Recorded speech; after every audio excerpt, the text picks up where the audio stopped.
to seek the devolution of policing powers. Cape Town's leadership is no longer asking. It's demanding control over policing, arguing that national law enforcement has failed to protect its citizens. The Democratic Alliance and city officials are pushing for the devolution of policing powers, citing what they call a severe crisis within the South African Police Service. Their case? A track record of local innovation, boots on the ground enforcement, and a belief that safety can't wait for Pretoria to get its act together. This isn't just a policy debate, it's a direct challenge to the status quo. And it's gaining momentum. Welcome to the Reandro Show, stories that touch every South African in one way or another.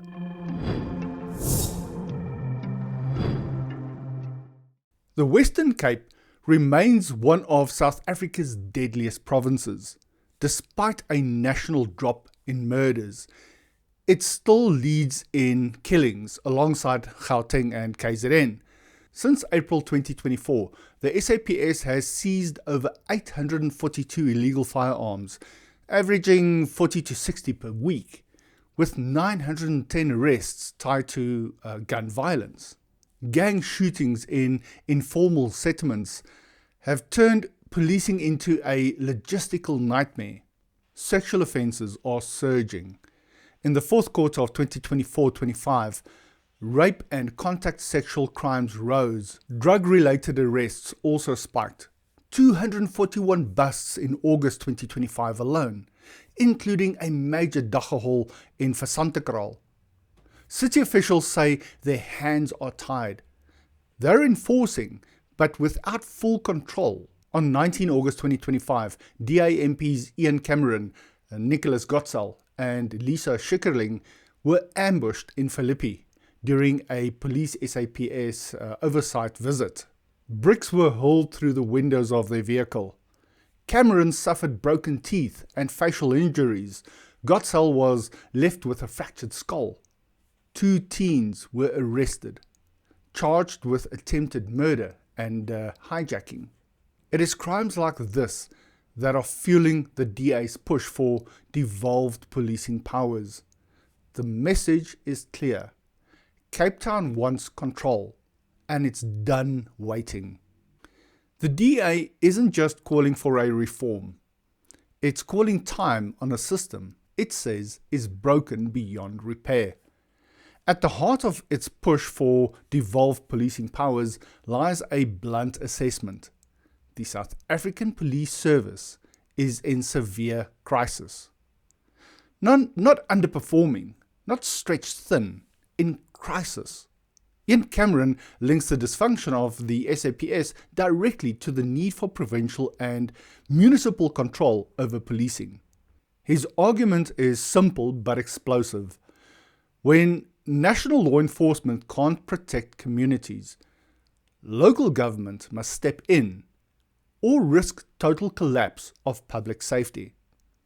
This isn't a policy tweak, it's a structural intervention, and it's gaining traction because the crisis isn't theoretical.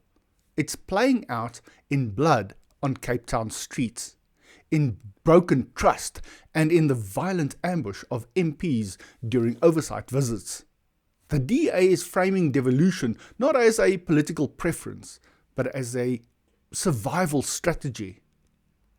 Cape Town's crime levels remain brutally high, driven by entrenched gang violence and a policing system that's simply not coping.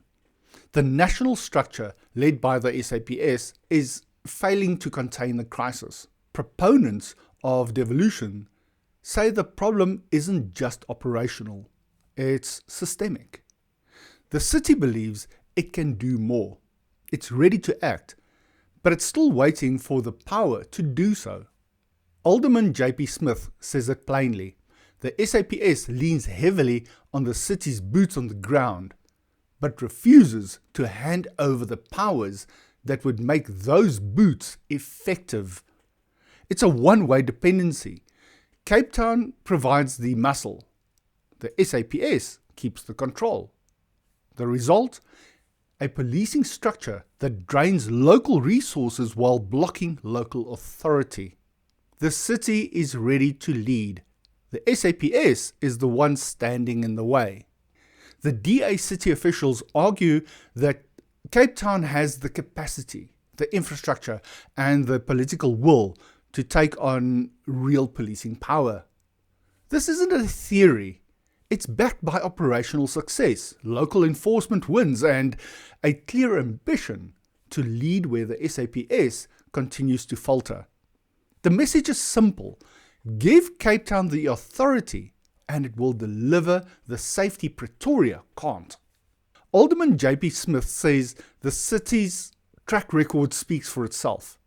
Effective enforcement, rapid response, and real results. And the message is clear. Cape Town isn't asking for authority it hasn't earned. It's demanding the powers that match its performance. The city believes it can push far beyond its current mandate, especially in the fight against gang violence. This isn't abstract ambition. It's a direct response to the daily trauma that communities face. The goal is clear. More authority, more impact, less bloodshed. The Mayoral Committee's motion calls for the devolution of key investigative and intelligence functions, focused on gang violence, firearm offences, extortion, and drug trafficking. It also demands control over firearm forensic labs. This isn't vague reform.